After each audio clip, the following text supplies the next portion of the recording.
Hello and welcome to One in a Million, the podcast where we discuss the gorgeous feeling of winning and how we can get a little bit more of it in our lives with Lotto from the National Lottery. I'm Ellie Taylor and I will be talking throughout the series to a cracking group of winners, discussing how they've won and probably lost a few times as well in their lives. Okay, let's go!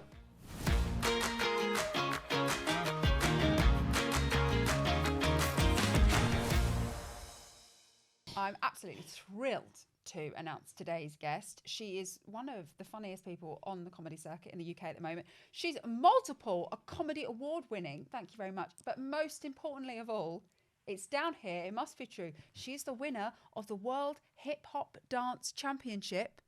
Yes, please. More by name, more by nature. It's Thanyia Moore. That's a lovely intro. Thank you. Is it true? It's very true.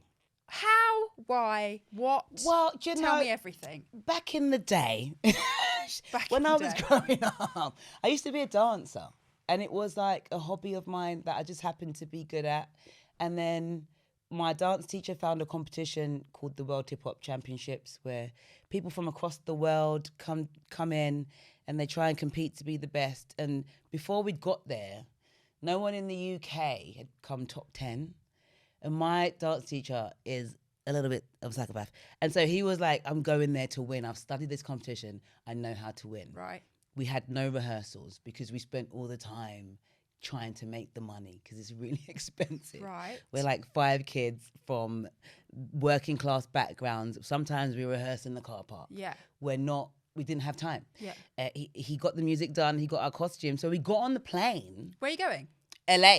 What? Yes. Wow. Sorry, I should have started there. Crikey. We go to LA and we're on the airplane and he gives us this Walkman. That's how old it was. Right. It's 2005. Yeah. He gives us this Walkman and we have the Walkman for an hour each. And he's like, these are the routines. Learn it. So we're on the plane. It's just like this. Trying to learn this routine. And then we get there and we find our room and we move all the furniture from the living room. We just start rehearsing immediately. And then we found a 24-hour gym. So we went to the gym, start rehearsing there. And then we had 2 days of like watching their competition. What was wonderful about the competition is when we got there, because normally the UK are rubbish, no one would talk to us. Right. Okay. And then we won. And now everyone's our best friend. Oh my God. It was wild as hell. So how old were you? 22. Wow. Yeah. Okay. Yeah. That's such an amazing Also, experience. everybody stopped doing the maths immediately. Okay. Thank you.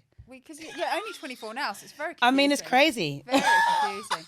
Oh my God. So did you think you could win that? No, I was like top 10 because we did work hard. And in the UK, we'd been known for winning like all the competitions. So I was like, no, we top 10. Yeah. We can top 10 it. And like some people, so between us, we all got from like top 10 to top 3. So it was individuals? There's 5 of us. And you weren't a group? It was like... We were a group. Oh, you were? Okay. But on the way there, we all had different ideas of where we were going to be. Okay. Only my dance teacher was like, no, we're coming first. And we were like, sorry, we're not in the UK, so you can't behave like that. You got to calm down. Yeah. And we got there. And then what was funny is in our category, there were like, I think it was 37 groups in our category from like across the world. And we had to perform third, which was new for us because we go last all the time. That's a tricky spot, third. Right, because there was no one in the audience. No. Because they know that the people who go early are normally not well. Yeah. So I'm trying to find a really PG way to say rubbish, but not well. And so we performed just the judges. Wow. So you've got to perform the first day to get in the top 10 to see who will win the next day. So we came first that day. We didn't realize we were going to come first. And everyone's like, who are these Who people? are they? Exactly. Oh my God. It was crazy. Like in 2 minutes, we went from nobody to everybody. And what wild. was your song? What would you dance to? It was a mix. Oh, of course it was. Yeah. Oh my God. When you heard your name that you won, were you like just absolutely buzzing? Can I tell you the truth? Please. We were actually on our way to the judge's office because they told us, if you don't believe you placed in the right place, you can go and ask the judge why. Right. So because they said in 3rd place and 2nd place and we didn't hear plague, some of us had our bags on and we were walking towards the back of the room. To have a So when they said plague, we were like, oh, it's us. So when we got to the stage, we were the only ones on stage with bags and coats. Right. And they were like, why have you got your bag and coat? And we were like, we're about to go and see the judges. Because we were like, what are you doing? Oh my God. Yes, it was crazy. Was your dance troupe called Plague? Plague, you heard correctly. Okay. I don't ask No, me. I just okay. entered. Very catchy, Yeah. I guess. Yes. Crikey, that's Yeah. a really good win. Is that Yeah. one of the earliest wins that you remember? No, it was a good win though. But one of my earliest wins is like, it's gonna get really petty here. I love that. Don't judge me. The pettier the better. But I was in primary school. Yes, tell me more. And it was the last year of primary school, right? And you know, this was the first time they put boys and girls together. Disgusting. Right? Like, we could smell them. It was wild. So we had that. And my then boyfriend, don't worry about it, he was known as the fastest boy in the school. I just felt like I was the fastest person in the school. Thank you very much, yeah. Right?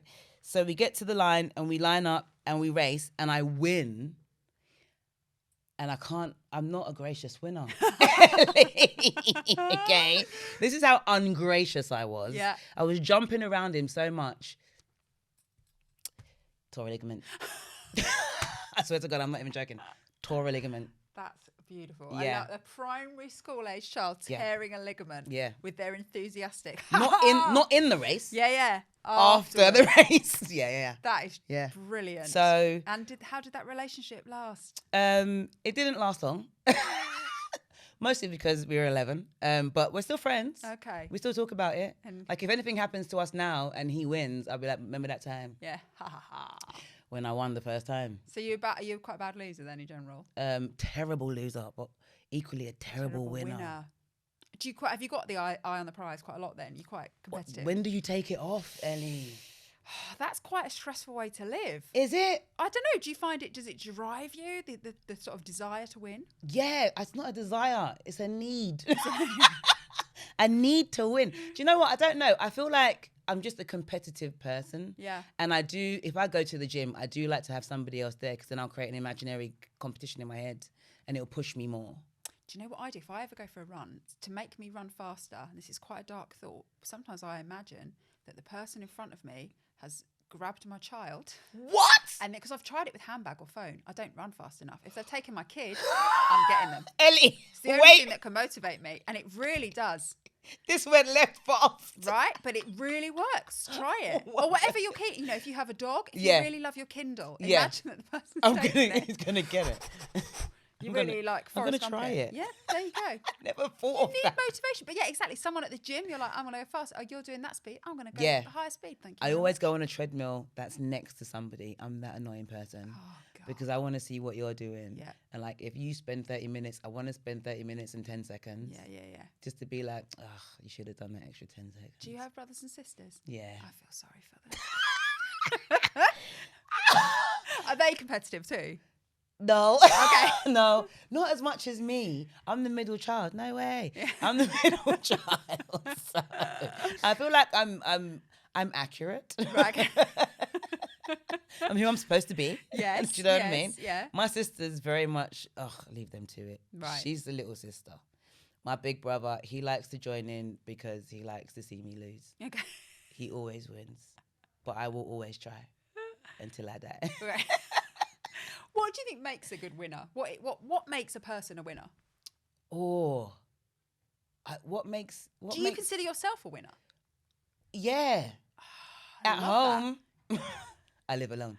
But I win everything at home. Yeah, I'm the first to the door. I'm the first to bed. But no, I think a winner, I don't know. I think, because if you're a gracious winner, I think you'd have to be like super driven and, you want to achieve something and you set a goal for yourself and you want to reach it. If you're an ungracious winner, you just like to brag. Do you like to brag? I love it. I worked really hard to win. I should be able to say I worked really hard to win. That's true, isn't it? It's just got a very British thing. We're all too shy and we want to be humble. And humble is like the thing that's sort of most prized in sort of British culture, isn't it? It is. You don't want to be seen as cocky. No, but I'm hoping it's not seen as cocky, just Jamaican. Because that's what I am. I'm a Jamaican cow. We're quite open people. So if you're bragging, do you brag on social media? No. Okay. God, no. Is that icky? But in real life with friends? Yeah, like only in the moment when we win. But you know what? It depends how you phrase it. It's either bragging or it's celebrating, right? And celebrating is allowed.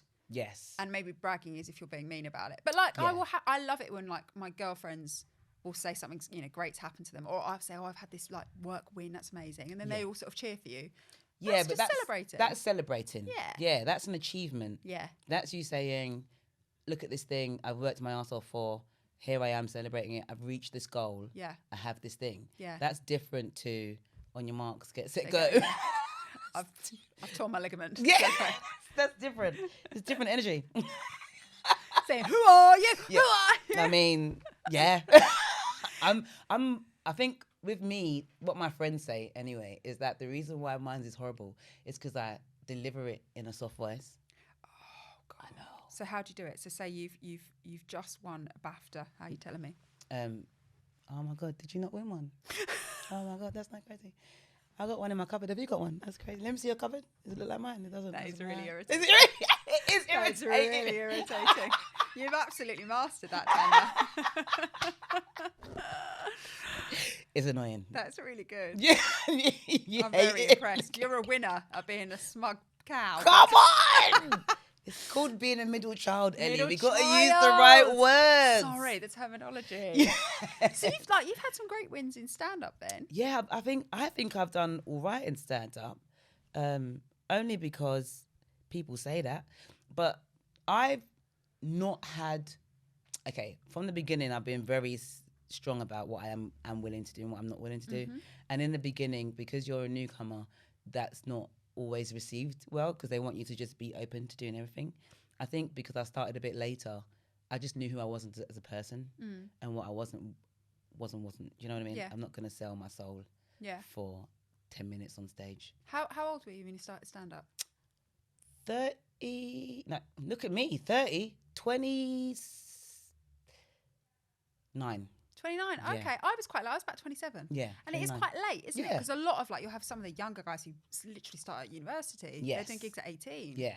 And then I don't think I'd even seen any stand-up, in real life till I was sort of mid-20s. Same.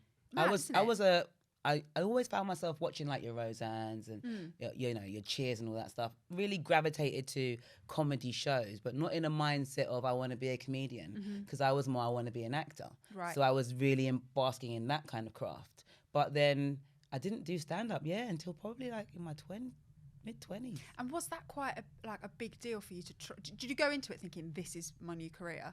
What were you doing before? But I was literally just before stand up, I was teaching dance. Oh, okay. And then I was like, I don't want to do this no more. And I didn't want to go back to dancing. Yeah. And I was scared to go back to acting. Right. And my friend walked past the comedy course and was like, why don't you try that? You're funny. I was like, ah, then. And there you go. Now we're here. Did it feel like a big leap to do it? No, because so the craft bit did. That bit learning, stressed me. yeah. Yeah. That still stresses me. But I think I am good at emceeing because everybody likes a pleasant idiot. Right. Do you know what I mean? Everybody enjoys that. So it's easy to MC because I can be like, oh my God, this is so crazy. We're having a good time. Yeah. But then when you get to the bit where they're like, no, now you've got to do the material bit. Yeah. That's when I'm like, oh yeah, there's a job here to do. Yeah. Okay, cool. Well, if you haven't had a show called Pleasant Idiot, Yeah. you're a pleasant idiot. That's your next show name. That's fantastic. And also, I've seen you do material, and you're amazing at material. So Thank you. Don't pretend it's all just chit chat at the top, mate. No, that's what I'm saying when I'm emceeing. Yeah. But when I'm doing material, that's when you've got to like really lock in. Yeah. And that's the bit that I'm like, oh yeah, it's a job. Yeah, and sometimes you have good days, you have bad days. This is it. I think that's one thing you learn, isn't it? When you sort of do something, everyone's like, oh my God, it must be so much fun. You're like, yeah, but it is a job. It's a job. So the fun bit is literally just the 20 minutes that you're on stage for. And there's the all rest prep. of it, it's a job. Absolutely. Yeah. What do you think of like your sort of stand-up career? What's been your highlight so far? What's been your biggest win? Oh, is there one? Can I have a few? You can have a few. I think I've been really lucky doing tour supports for people like yourself. You have. I did Catherine Ryan. I did Desiree Birch. Yeah. The tour supports, I won Funny Women, Oh, amazing. which I think is great. That's Funny Women is a stand-up comic competition for women. For women. I mean, we it's find funny women. Yeah, and they found you. They found me. We give thanks. I performed at O2 for Mo Gilligan. Oh my God, how was Right? that? Insane.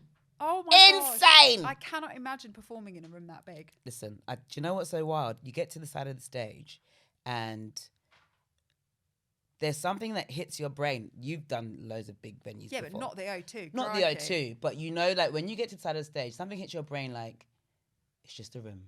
Yeah. You have to have that.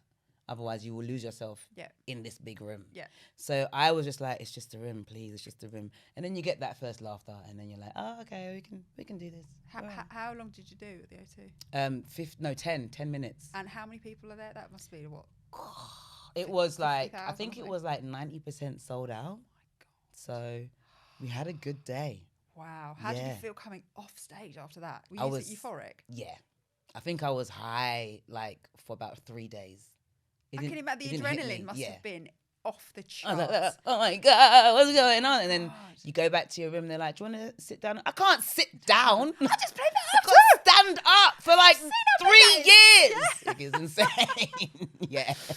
So yeah, those are like things that stand out to me. And then stand up also brings me back around to acting. So I get to do Alma's Not Normal. I get to do Queenie. Do you know what I mean? It brings me to voiceovers. It brings me to so many different places. I feel like I've been really lucky. So yeah. Do you feel like there's a lot of things you'd still like to win? Yes. Yes, I Strictly. get that feeling about you. You want to win Strictly? We just spoke about me being a World Hip Hop Champion. You would absolutely annihilate that show. Strictly call me. Oh my God. Are you kidding? You'd be great. They need to get me on there immediately. Who do you want to be partnered up with? I don't know, you know. I've been looking and I was like, I don't know who I think would be a good match for me. Would you want to be with a man or with a woman? I don't know. The floor's open. That's the thing. Oh my God. We're in a new space now. We are. Thanyia, you'd be so good. Oh, babes, make a phone call for me. No, the thing is, you'd be too good. And Ellie, what is this? Then you get people like me coming in, limping in with doing tap until they were like 6, very poorly. And there's the flipping world hip hop champion. Yeah, but it's only hip hop. Remember, they don't even class that as dancing anymore. So yeah, but you could still. Once I hit like a samba, I'm gonna be. You'd be great if you've got rhythm. Like oh my God, you'd be amazing. Strictly call me is what I'm saying. It's on the cards. It's got to be. Okay, so Strictly. Any other ambitions? Acting. Yeah. I've got a pilot coming with BBC Studios. If that could win a BAFTA, why not? Why not? Why not? Maybe. I just think it's a good idea. Have you ever been to any fancy award ceremonies? NTAs. Nice. Yeah. How did you find that? Intense. Right. Yeah. Because it's like all of like entertainment in the UK are in one room. It's everybody, but also you have to not act like a fan. Yeah. I think that's the hardest bit. Yeah, yeah. Just randomly walking past legends. Yeah, yeah. Just being like, oh, you're right, Sarah. Yeah.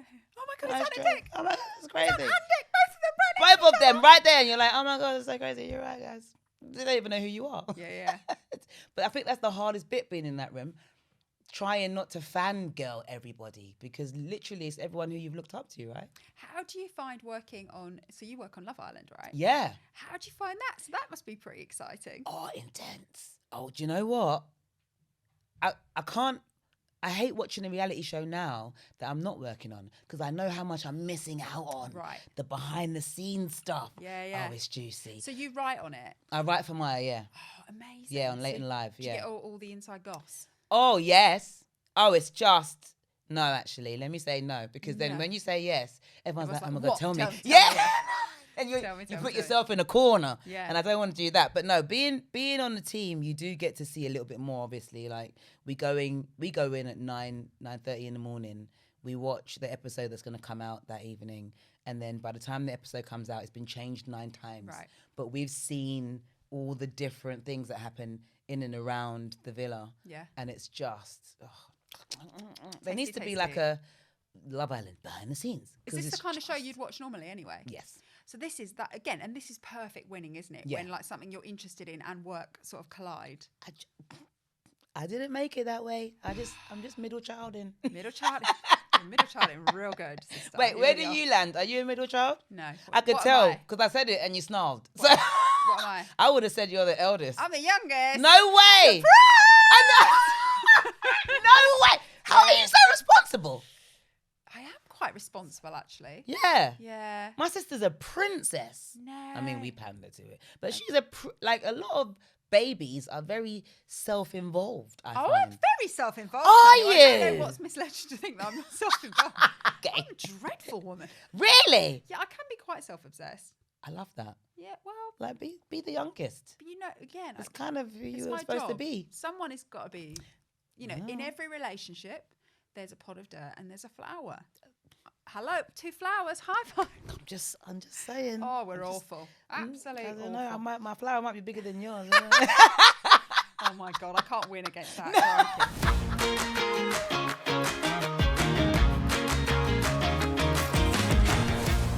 Right, let's crack on with the game. Yes. So, my Lotto life, it's the Yes. game we've all played. What would your life look like if you won the lottery? First of all, you've suddenly realised you've got all 6 numbers. Yep. Congratulations. Thank you. Are you making a phone call to tell anyone? See, now I realistically, I would call my mum because I just think she deserves to know what kind of home she's gonna go into now, and then I wouldn't tell people. I wouldn't say, "Hey, I won the lottery." I would just arrive with a butler. Do you know what I mean? Like, Yeah. I would just arrive in a Tesla. Sure. I would just have lots of nice garments. Yeah. I wouldn't say I've won, but you might know it. I would love the idea of you just turning up to like dinner and there's just like Jeeves behind you with a silver tray with your handbag on or your phone. Yes! And he just stands there waiting for you. Sounds good. Yeah. If you won the Lotto jackpot, is there like a menial task that you hate? Something around the house that you can't bear to do? Yep. Who would you like, what would it be? What would you do to change that? I don't know what it is, if it's born in childhood trauma, but I hate hoovering. Right. Hate it. Was that a job you were given as a kid to do? All the time. Yes, same, And yes. and clean the skirting boards. Oh my God. And wash the walls. All right, Annie. but- Crikey. I bet, listen, when my mum first told me to wash the walls, I was like, this is abuse, actually.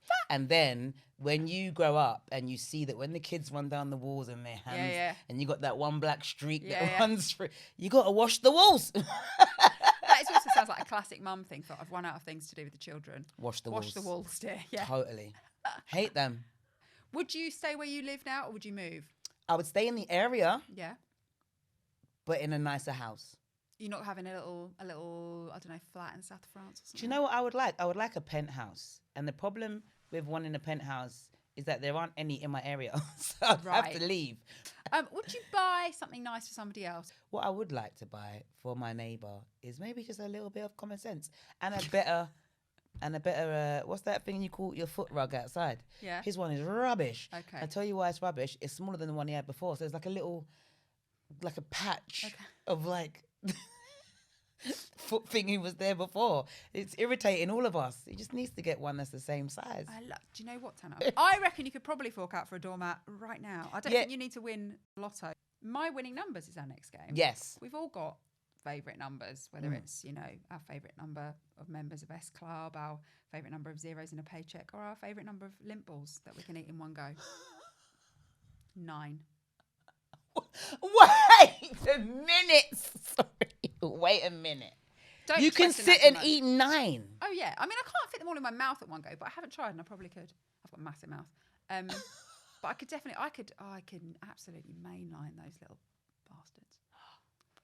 I'm not your friend because I don't like chocolate like that. I know. From the time you said 9, I was like, she's gonna hate me even Why more. don't you like chocolate? Why? It tastes horrible, and the texture of it is insane. What's your favourite like treat then? I'm a savoury babes. I'm a crisps. How many packet of crisps can you eat in one go? Yeah, 9. Like, could you? I could definitely do a whole 6-pack family bag. Yeah, easy. My respect for you is just shot up. Has it? That's impressive. I love that for me. I'm gonna try 12 now, just for you. Right, so favourite numbers. Have you got any favourite numbers? I do have numbers that are important to me. Go for it. First number is number 6. First door number that we ever lived at. And then we moved to number 16, and now we're back at number 6. So there's that, but that's also 666. So take it how you want. Okay. This the one you moved back to number 6. You didn't move back to the same number 6. No, house. it's just Okay. a new house. Okay. My mum's still at number 6 right now as we sit here right now. She's at number 6. Oh, nice. Okay. Okay, I don't know if it's nice when you put it together, Okay. but it's nice 66. for right now. Yeah. One of my good numbers is 10. I think it's a safe number. It's solid. It's a sturdy number. Yeah, it is. Every number before it's quite wobbly. It's by itself. But 10 comes and it's like, I've arrived. I'm in the room. Yes. Here we are. Yes. And then everything after that pretends to be it. So 10 is the big winner. Oh, I love that. Do you know what I mean? I do know what you... I mean, it makes no sense, but I still know what you mean. Yeah, that's it. That's a middle child. And then I was... So 19's a number because on the 19th of December, I got a PT certificate. I'm a personal trainer. Okay. Because I just love fitness, and in lockdown there was nothing else to do, so I did a course. Yeah. And then I actually joined Fitness First Gym on the 21st of December. That's not a number. The next number is the 20th of January, because that's when I ripped my Achilles. Oh no! And so my PT life ended. And the next number is 31 because it was 31 days of being a PT before I fucked it. Oh, God. Oh, can I swear? Sorry. Oh, my God. So, yeah, 19, 20, and 31 are 3 numbers. Oh, my God. I know. What? How did you do that? I was teaching a step class. Oh, my God. I was teaching the class and we got to the end, and like at the end of the class, you know, you've taught a routine. So you're like, we're going to run it a few times and we're going to have a good time. And then... I don't know why I did this. I turned off one of the lights, so we got like a little disco vibe. Yeah, yeah. And it was like half the lighting, and it was like all dewy and wonderful. Put on the music, and we started running it. And then I felt like I just slipped a bit. And then I thought somebody dropped one of their weights. The pop. Yeah, I didn't realise it was a pop. Oh, yeah. So I was like, oh, you dropped your weight. It hit me. She was like, no, it's still in my hand. I was like, oh, okay. She was like, no, you slipped. And I was like, yeah, but it didn't feel like, and then I started to try and walk, and then my leg was like, ugh! And I was like, oh yeah, okay, so I slipped. Okay, cool. Oh, Yeah. And then I didn't realize it was a ripped Achilles, so I went home, and you do what you normally do when you think it's sprained. You put it up, you put ice on it, and then hot, and then ice. Yeah. And I went to work the next day, and I had a PT client in the morning, and then after that client, I was like, I think I gotta go hospital. And then this guy walked in. He was this gay guy. And I walked in and he was like, oh, mama. And I will never forget this. That's not the reaction you want from a medical professional, is but it? it was perfect because I was like, I know, right? Like, oh, God. And were you in a boot for ages and stuff? Months. Oh, yeah. Lord. But it was good because it was lockdown. So I just got to walk to the front of the queue every time. Oh, that's actually the perfect time to do it, to be honest. I know. I knackered my my calf. I thought it might have been my Achilles, right? And I'd done loads of like physical stuff lately, and where I managed to bugger my leg up was at soft play with my daughter. Yes. How humiliating is Yeah. that? Again, I felt like a pop and was like, what's that? Oh, God, I can't walk. Because the one thing or person to embarrass you the most is your own body at any given time. God, yeah. At any given time. It's so true. And it's through life. You could be in a lift. Why are we farting now? We were just outside. We were just outside. It's your own body. It's like your fart is also the middle child and wants some attention. Babes, I resonate with the fart, but we were just outside. Yeah. Oh, and so I got to give you one more number. 41. Yeah. Because I've been 41 years a winner. I know you hate that. Ellie, do you know what the problem here is? You've got to stop showing me you hate it because I'm living for this response now. I love how, like, even on a podcast about winning, it's like almost like shocking to hear someone say it. Like, so, because we're so pathetic and British and like, we keep it inside. I know. No, I've got no ambition. I just want to, I just want to be happy and live my life. No. And then you're like, no, I want to win. Why not? I want the world. I want the whole world. If winning wasn't a thing, we wouldn't be talking about it. It's true. And it does feel nice to win. It feels great to win. It's really great to win. Babes, I'm happy to win the Lotto jackpot anytime. I can't arrange that for you, unfortunately. But you can have a mug. That sounds muggy, but I'll take it. Is that good? Thank you. I mean, it's more than nothing, isn't it? Yeah, that's true. Something in it. Thanyia, thank you so much for chatting to me about being a winner. Thank you. Please don't hate me. I don't hate you. I'm excited to see where on earth you're going to go. Come on. To the moon. And you'll be hoovering.